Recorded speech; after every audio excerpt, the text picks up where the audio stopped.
What's good, my people? Welcome into Buckets, Action Network's daily NBA betting podcast. We're in the workshop Tuesday, NBA slate. Jay Money, Sean Little in the house. We got a big one. Luka Doncic at home at Staples playing his former squad, the Dallas Mavericks. We're going to break that game down in full. You know how we do. We record this live from our Tommy John home studios. Best bets. We're back. Me and Jay, the regular boys. Jay Money is money. Give me your best bet for the Tuesday NBA slate. I'm going with the Lakers and Mavs over 229.5. I'm going to go to a prop. New Orleans, Louisiana, Zion Williamson over 24.5 points in the second matchup in a few days versus the San Antonio Spurs. All right, Jay, let's talk about the marquee matchup first. The Lakers have been rolling. For those who don't know, last 15 games, number one defense in the NBA, the Los Angeles Lakers. Go watch the film of the Lakers-Nuggets game. JJ Redick had a game plan for Jokic. He had a couple. He didn't take his first shot, I believe, till like 2 or 3 minutes left in the first quarter. They were attacking him really well. Jamal Murray was having tons of trouble down the stretch. Typically, when he impacts games, he had no points in the fourth quarter. Started the fourth with 19, finished with 19. Jay Money is money. Talk to me while you're looking at the total, and then talk to me about overall the game and how you feel like the game script and the flow is going to go with this, because you're one of the best spot pickers, game flow guys, game script guys in sports betting, especially when we're talking about the NBA. Talk to me about the total and then Luka playing his old squad and how you think it goes. Yeah, man, can't wait to watch this game. Obviously, this is one that sportsbooks even had circled. They've had lines out for this game rather early as well. We've seen the Lakers take some money. I believe the line was like at 6. Originally, it was like at 5. Then AD got hurt. It went up to 7. Then now it's sitting at 8. So for the people that do this for a living, this line has been out for a while. Pretty much a few days after the trade was made, they already had this one circled. As well, man. So this line has came up as well, about 4 whole points. But I feel like I like the way I like this game to be a little bit fast paced. I do see that the Lakers have been playing some really great defense. Most of those games were with AD out there. You look at their last 5 games, they've been playing some cupcakes pretty much. Other than the Nuggets in their last game, they played 2 games versus the Jazz. They played the Hornets, and then they played the Blazers as well. So that was definitely helping their defensive numbers. I am expecting their defense to take a slide after a while. Obviously, they don't have Anthony Davis out there. He was the anchor of their defense, and missing Max Christie as well, man. He was a really great perimeter defender for them as well. So they added more offense, but got a little bit worse defensively. I fully expect Luka to be turned up for this game, for sure. Him, LeBron, like the whole team will be turned up. They're going to want this game, but we can't forget the other side of it as well. The Mavs, for one, they're a great over team right now in the sense that they don't have any center. They literally like relying on guys like Dwight Powell, PJ Washington, guys like that, to pretty much give them minutes at the big man position. So in this particular game, it's the perfect storm. 2 really great offensive teams with not a whole lot of paint protection or defense at the rim. So I think this is going to be a great, entertaining over type of game. And then, like you said as well, Lakers had a really great game plan versus the Nuggets in that last game. I had a feeling that was going to happen. They were going to be turned up for that one. Held them to 100 points, but I could see a defensive letdown coming to this particular game, pretty much just being like a rec style, run and gun type of game. Give the people what they want to see, a nice high-scoring game on national TV, man. So definitely expect Luka to do what he does, but I'm also expecting him to give up points on the defensive end as well, man. So I like where this total is going. I like it up and over the 229.5. In that same 15-game stretch where we talk about the Lakers being number one in defense, Dallas is 27th at 118.8.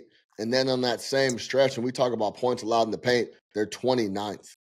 I don't love that matchup when we're talking about guys like Luka Doncic, LeBron James, Austin Reeves, who offensively can kind of is the can man for me. Say what you want about Austin Reeves. I love his game.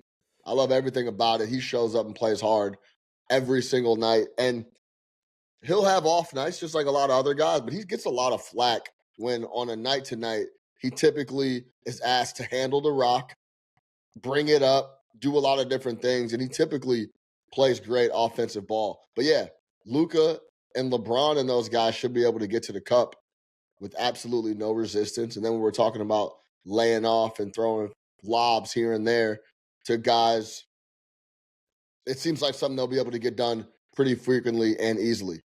Also, JJ Redick, we got to get a man his flowers.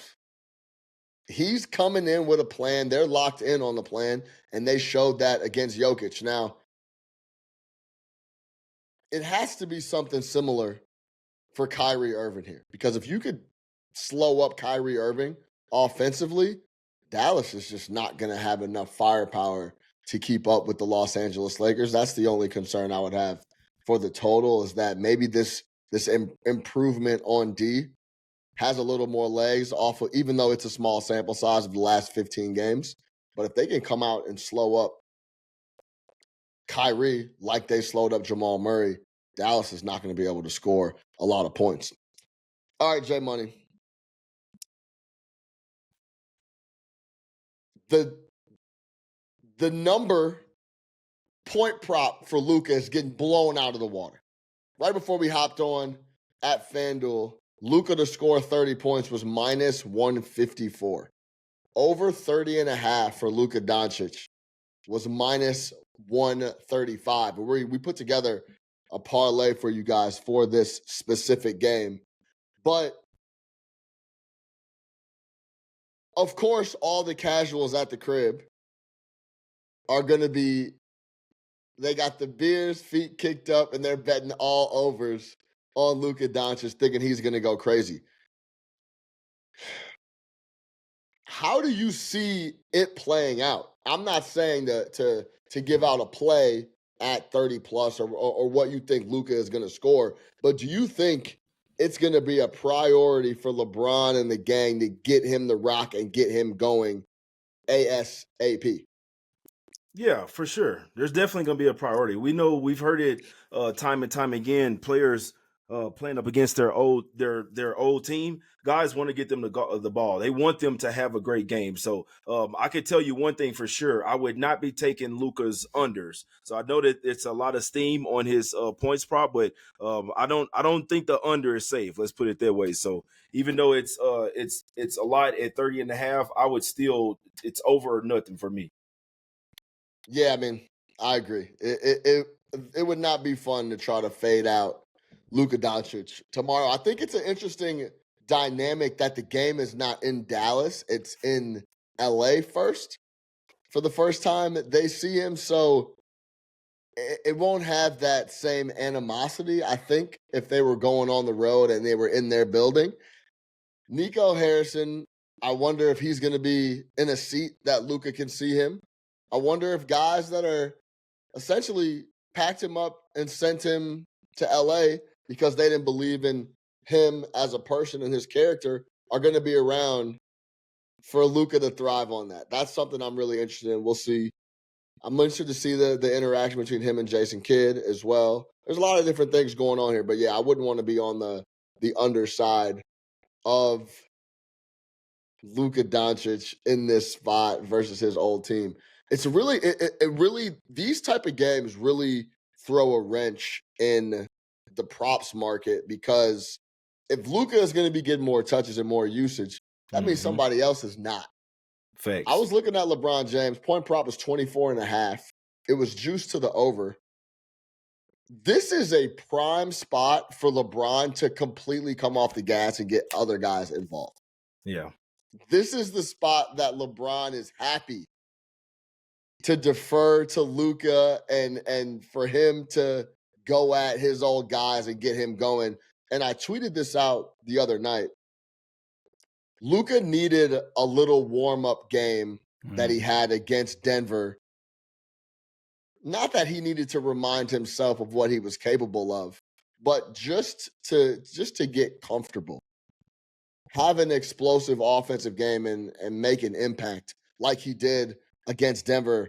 He was all over those boys from the start. He was yelling at people in the first row. It was exactly what JJ Redick said. And I quote, I need Luka to just get fired up and yell at someone or nothing in particular and just show that old fire. And that's exactly what he did. So I think LeBron gets involved in this game in every way but scoring.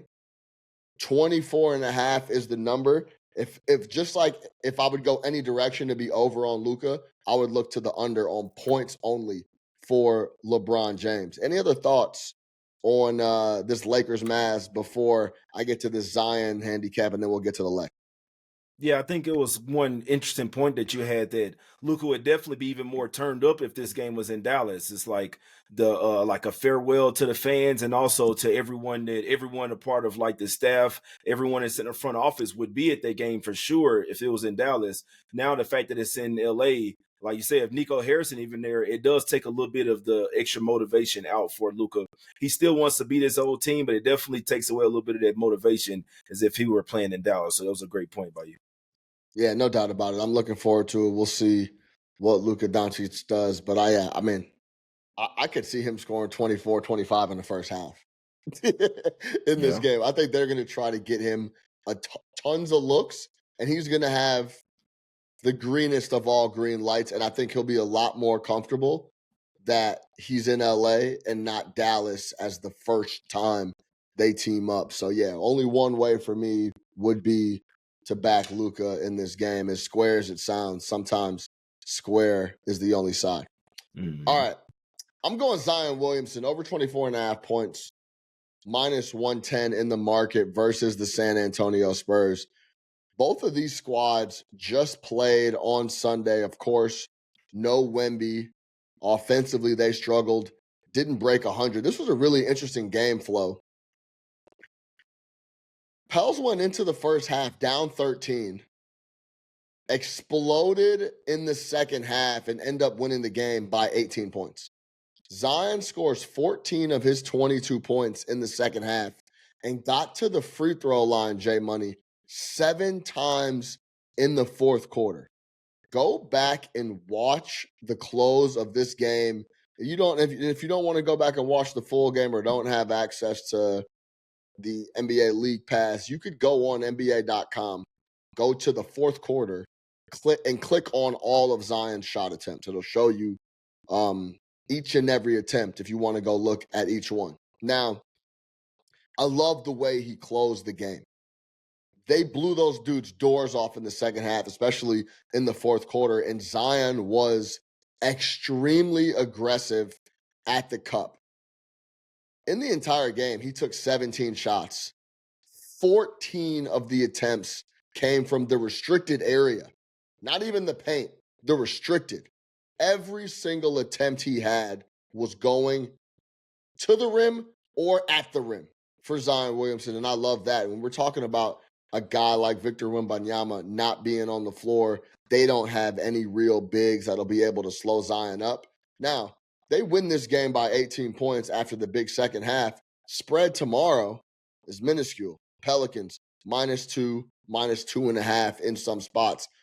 You guys know how this goes. The second game of that duplex spot can get a little sticky.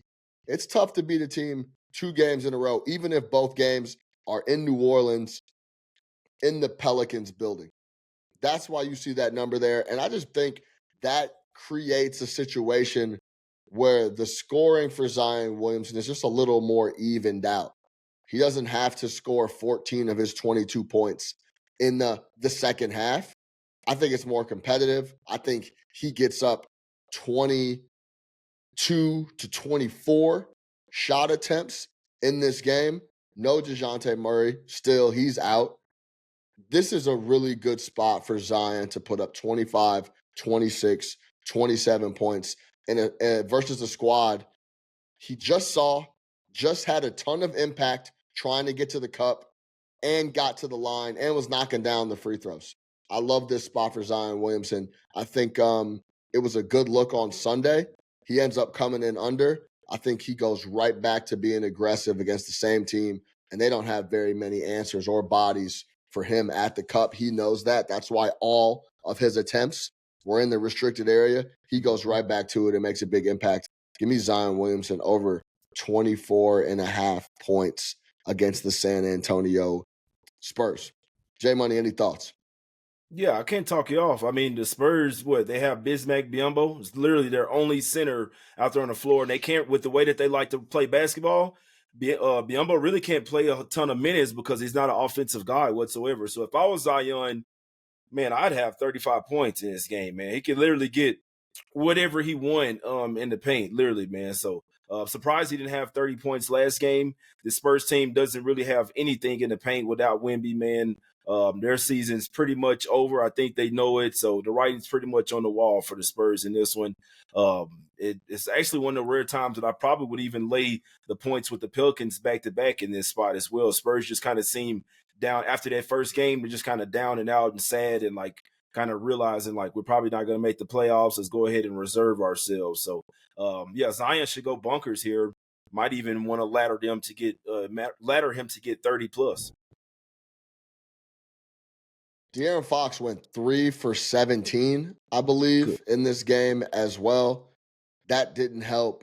This game is just going to be a lot more competitive. De'Aaron Fox is not going to shoot it that poor again from the floor. And if this game is tight, that just creates more competitive possessions, in my opinion, for Zion Williamson. I think he clears, just like Jay said, play the ladder if you want to. This is a 25-plus point night for Zion Williamson versus a San Antonio Spurs team that defensively was poor with Wemby and is, I don't want to call him a disaster, but very poor without Victor Wembanyama over there. Just his presence intimidating people at the cup.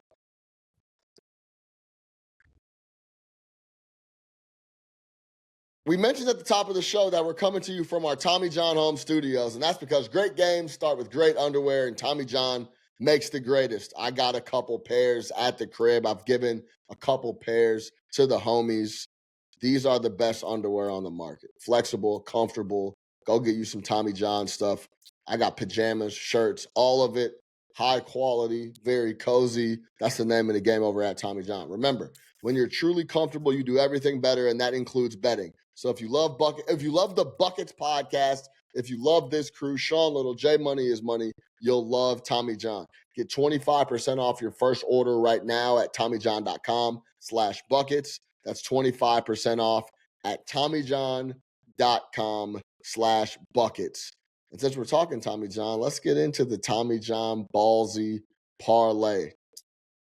It's got to be the marquee matchup of the evening. Luka Doncic at his new home in LA hosting the Dallas Mavericks. This is what we got. Let's go over 229.5. That's J Money's single. So we put it in a lay. Luka Doncic, 10-plus boards. LeBron James, 8-plus assists, plus 575. This is why I like Luka Doncic, 10-plus boards. LeBron James is averaging almost 9 dimes a night. And if we think, as we mentioned, he's going to happily get Luka Doncic and others involved and let Luka do the bulk of the scoring, that means he's going to distribute. That's what he's been doing all year long anyway. But let me tell you why I like Luka Doncic 10-plus boards.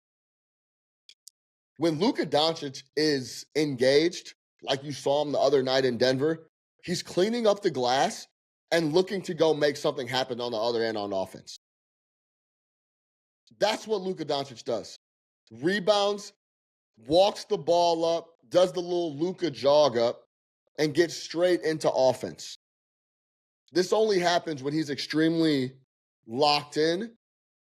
That's when you start seeing the Luka triple-double streaks and him putting up those massive numbers is when he's cleaning up the glass. That's what he was doing in Denver, especially early in the first quarter. I expect the exact same thing here at home in LA versus the Dallas Mavericks. The point number is just getting too expensive. As we just mentioned, over 30.5 at FanDuel was minus 154 when we were getting on.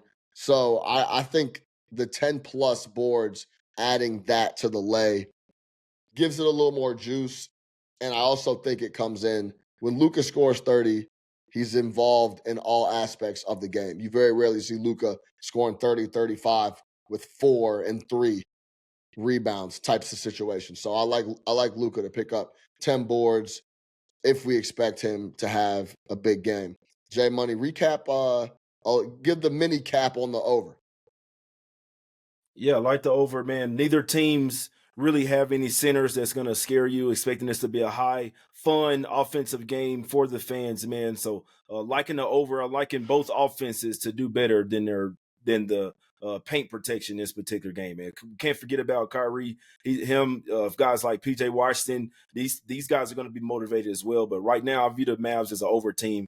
Literally, all four centers are banged up. So Lakers can live in the paint, but also I think the Mavs can have some success scoring on the Lakers defense as well. All of their defenders are coming off the bench. So starting five, there's not a single player that's out there that's going to stop Kyrie. And when we talk about Dallas on the road, that's where they struggle. Their defensive rating on the road is 117. At the crib, it's 109.8. So they give up buckets on the road. They've been doing nothing but giving up buckets now that all their bigs are out. And deep down in the roots, even though the Los Angeles Lakers have had defensive success of late, it was a little wonky stretch coming down, going into the break, now coming out. They will give up some buckets. I think Luka offensively is going to be very impactful. So that's the lay. I'll give it to you one more time. Over 229.5. Luka, 10 plus boards. LeBron, 8 plus assists, plus 575 in the market. To recap, J Money, his single, over 229.5. Lakers, Mavs, minus 110. I'm on Zion Williamson, over 24.5 points, minus 110.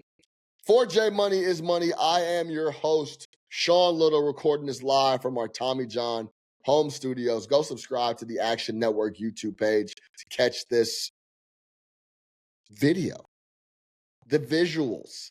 Jay got the ice out. So that's worth the subscription right there. Jay Money got the chains out for Luka and the Lakers.